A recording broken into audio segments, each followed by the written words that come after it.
Personal log entry number 5059. It's 16:58 hours of, man, my eyesight could use some work, of March the 21st of 2024.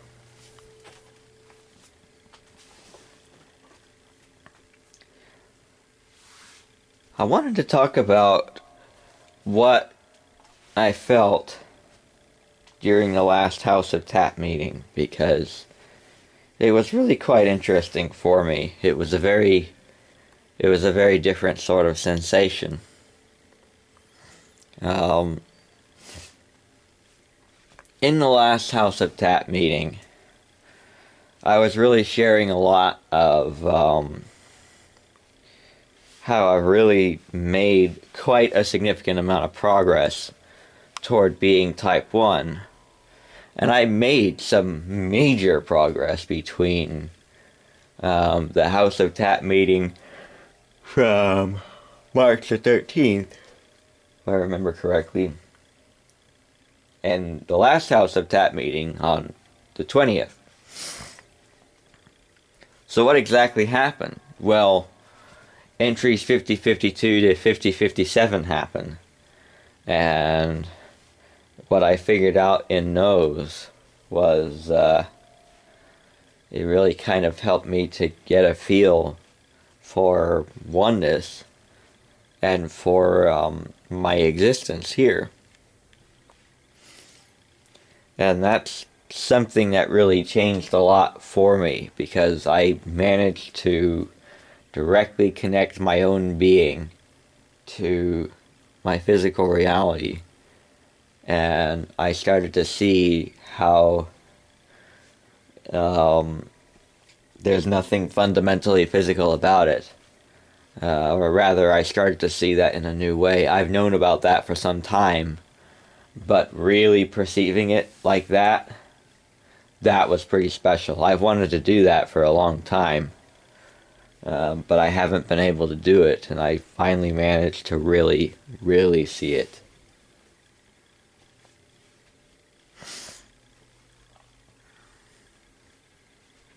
It's kind of interesting how, I figured this out with my logical mind first, and then I started to figure this out on other levels. So why did that happen when that, seems to not happen in most of the spiritual community? Well, that's because consciousness is fundamentally very, very logical, and it's very simple. And when you look at this stuff from a very fundamental perspective, being very keen to what you feel and applying logic to feeling, then yes, this stuff is actually really not hard to figure out.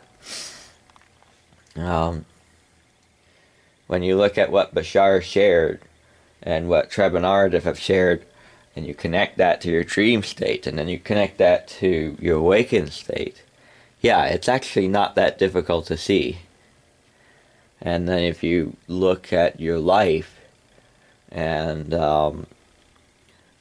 trace the events to your being and test to see if what those beings said works, it does work.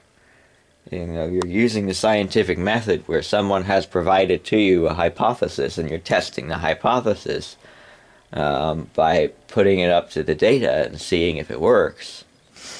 Remember, if there's a counterexample and it doesn't hold true, and if you know what to look for, and this is something that you can do with enough attention to detail, and you can see it, and then this really becomes obvious. And that's what caused my initial recognition of this, was how well the idea seemed to hold up. And so I work to put it into practice. When something seems to work, I tend to run with it, and that's how I've built my own scientific understanding. When I get information, either by my own figuring out or by somebody else sharing, the the first thing to do is to test to see if the information works. Doesn't matter where the information came from. What matters is whether or not it works. And so to do that, you really have to do your homework, and that means you have to go ahead and check the information for yourself and look at your actual universe and look at your actual reality and see if it fits. And that's what we did. And this stuff works. So, but it was more, that's just like a first step for me in a way. Really understanding this fully. How did we get to that point? Well, I watched my being and I saw the expression process. As I learned that what Treb and Aradif were sharing was working, I learned more of it, both from hearing about it from them and making my own connections and building on that, and trying to use it, and everything went well there, and so I just kept building on that and getting more and more of a feel for consciousness, and the amount of dots that these ideas seemed to connect was just surreal. It was so thorough. And that was enough to tell me that this stuff, this is the real deal. This is how life works. Because it literally explains everything. Everything. Not leaving anything out. And it just helped me to understand everything. And every time I would find something else, I would be able to connect it to this in one way or another, and I'd be able to see what's going on. And that was almost surreal, how well this stuff actually works. And so that's what I did. I ran with this, and I realized that a lot of people have actually known parts of this for a very long time, and a lot of the great philosophers and very famous people of history have shared parts of this. The people who are successful for utilizing the ideas of this, either intentionally or unintentionally, but pretty much all of them had some level of awareness of this stuff. Even if it was something as simple as follow your heart and you'll have everything you need.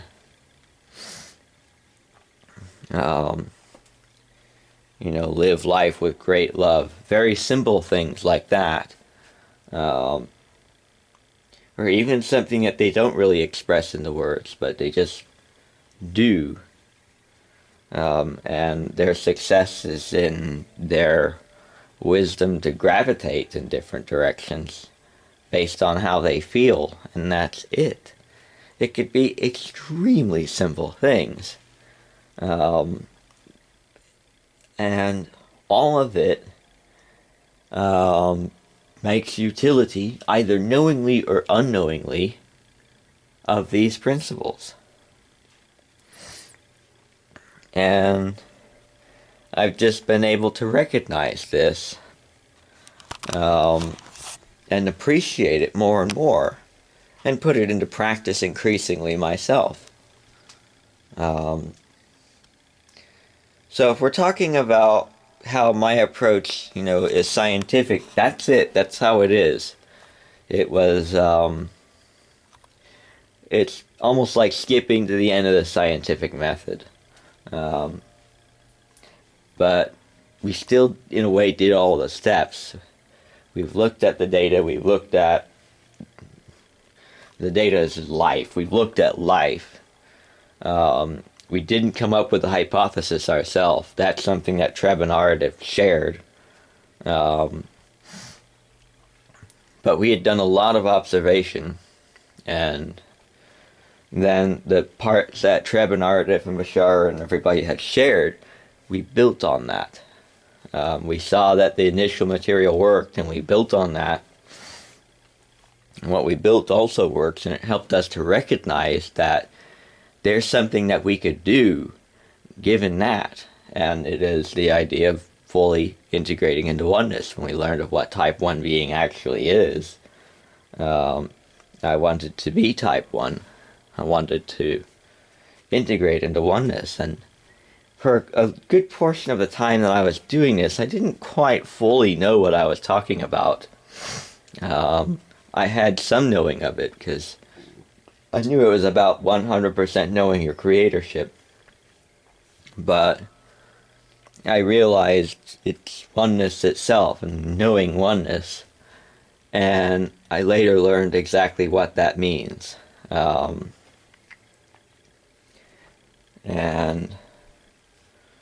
that's appreciating experience itself, appreciating the spark of life, appreciating source, and recognizing what experience is, recognizing what exactly consciousness is. And that's what we did. And so entry 5057 went into detail with that, and then we went into detail with that more in the House of Tap meeting. And everything that we discussed there really kind of helped me get a feel for what it's like to have that energy, where we're living life like we do in the dream state. And we are completely following our heart in that there's the deepest and most fundamental desires that we have to experience a certain thing, or to explore very specific themes and to play with specific ideas. And we gravitate straight toward doing that in a dream state. And in a lot of ways, we do exactly the same thing here in the awakened state. And the format of how we do it in the awakened state is different, but we do this in the awakened state. And I've been appreciating the structure of the awakened state more, and how I can live in basically the same way that I do in a dream state in the awakened state, even with a different format. And the different format is essentially there being a lot more higher fractal consciousness here than there is in the dream state. And that means that there's a bit less room for direct expression of lower fractal consciousness, direct expression of soul essence. That means I'm playing with a narrower band of consciousness here than I do in a dream state, where things are less dynamic, things are more rigid. But that means that we can explore the smaller construct in much more detail. And it's really a lot of fun to do that, and I've been, since then, appreciating my existence here in humanity, and appreciating all of my excitements to explore and to experience specific being. And I've been recognizing how much I love humanity, and how much I love people, and how much I enjoy just living the experience here on Earth, and working with people. Working with my friends on a soul level, and enjoying the physicality itself, and playing with items and tools, playing with games. It's a lot of fun. I really do enjoy it. Even a simple game like chess is a lot of fun. Working with Minecraft and watching the cars. It's been a great joy. And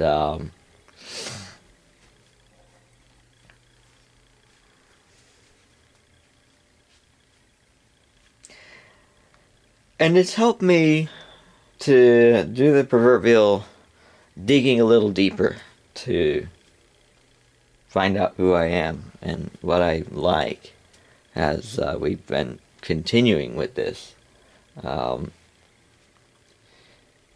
I've talked about how I've been wanting to go to DNEP and that kind of thing, and I do still have a desire to go there, but there's a couple of things about that.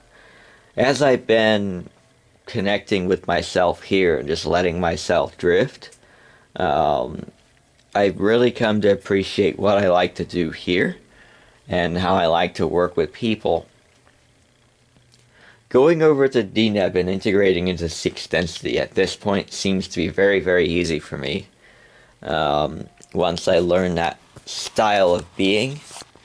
But it's not something that I'm going to do if my heart's not in it. Because it is shifting out of this type of experience, this style, this, say this paradigm, but that doesn't feel like the appropriate word. I mean, we're shifting out of this modality, that's it. And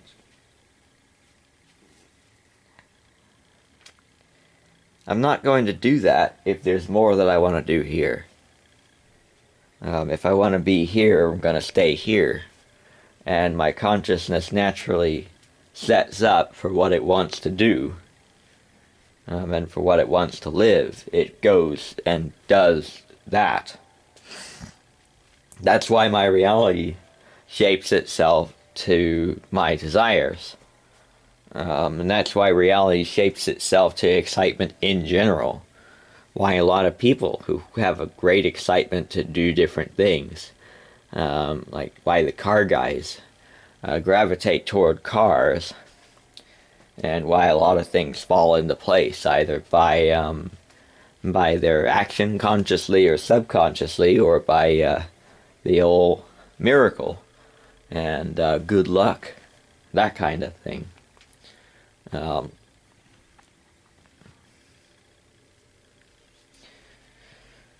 And the same goes with all of the other different excitements that a lot of people have. And it's how I learned so much about consciousness as well. I had a great excitement to know, and it was a true excitement to know and understand consciousness. And so that's what I did. And it's a great thing for me. The whole process of doing that has been very special. And I am thinking about where I want to go from here, though. And I think my answer, firstly, would be to fix up my body and get to connect more with myself. I believe my diet needs some work. More protein, more fat. So we're going to go ahead and work on that.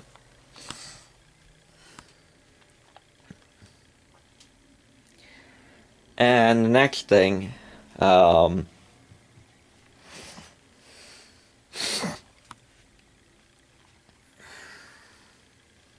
next thing.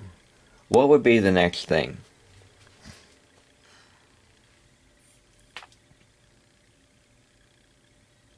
I don't know. Well, we fix up our body. We work with the people that we love. We get to connect to our human self more. Get the themes that we want to explore here finished. Or open up our consciousness to beyond here. I don't think I'm going to disconnect from here. But I do want to integrate into an existence that allows me to create more. That allows me to live more. And all I need to do that is to place a few pieces of consciousness from the higher fractal consciousness into the lower fractal consciousness. What exactly does it mean to do that? Well, remember the entry where I talked about what it means to put something as higher fractal consciousness? All it means to do that is to go from part of your consciousness living completely freely to that part of your consciousness being assigned to do something specific or in a specific way. And so, in that way, much of my consciousness is existing in a very specific way, creating the physical laws, creating the characterizations of people, creating the characterizations of the planet and of the atoms, of the animals, all of that. So everything exists in particular ways that allow me to then experience those ways and those elements of character, the elements of story, all of that. My consciousness has been assigned to do these different things. How exactly does that work? Well, I wanted to live this style of experience, so I came to live this style of experience. That means A, B, C, D, E, F, G are how things are. This is the character of Earth. So my reality is my entire body of consciousness, and that means I have to assign the pieces of my body of consciousness to play the roles that they're playing as the different parts of my reality.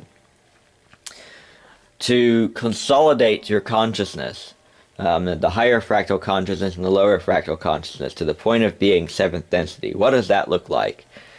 Well, that means you're living an existence where your thought, your reality, your feeling, they're one and the exact same. Where your reality is as fluid as your imagination. It instantly shifts as you decide to explore different things. As you think, your consciousness directly expresses itself right before you. And in that way it moves with you instantly, in totality, without any restriction whatsoever.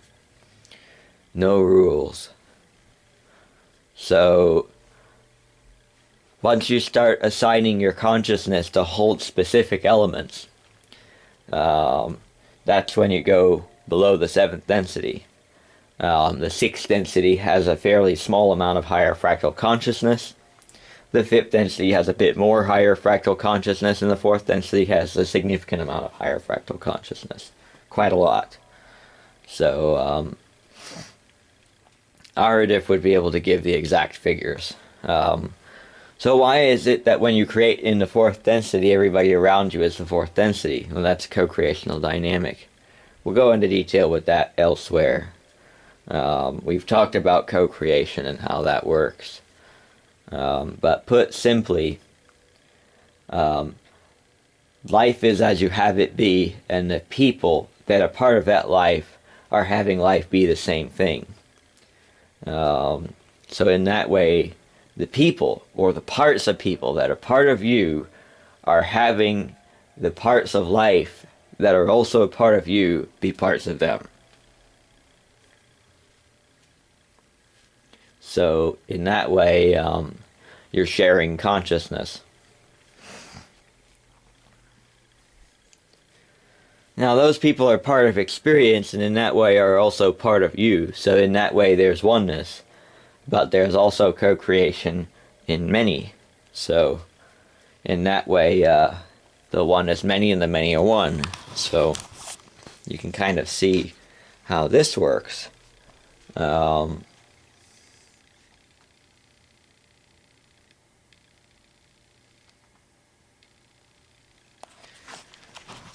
then you can apply your own characterization of reality, characterization of life, and characterization of those individuals. That knowing to understand what your consciousness is doing more. But this is what separates the densities. That's kind of extraneous to this entry, but there it is. So if you want to have broader consciousness, all you would need to do is recall consciousness that's doing something specific and recognize that that consciousness that's being that specific way doesn't have to be that specific way. It can actually be anything. And in that way you can have it be on a whim whatever you want it to be, which in a way my existence here in the fourth density is still me doing exactly that. It's just my desire for that consciousness is to have it do exactly what it's doing now. When I want to shift into the sixth density, all I do is I integrate into a much more free-flowing existence where the consciousness that's doing something specific right now suddenly is open and can do anything directly at my heart's desires shift, and all of that. So rather than doing the one thing that it's doing that I want to do right now, I have it do something different, and I have it do at my whims, and that kind of thing. But that's a completely different style of existence. So to understand this is to understand your own heart's desire, and where you're happy, where you want to be, what kind of existence you're happy with. Because when it does come time, actually time for me to go, as in that's when my heart's in it, when that's what my immediate excitement to experience is, that's when I'm going to go over to Deneb. And it might be sometime, it might not, I don't know, it just depends on what I want to do. But yeah, to go be at Deneb is to simply live fluidly and match the existence that Aradiv's race uses, and then connect with those souls just like I connect with humans.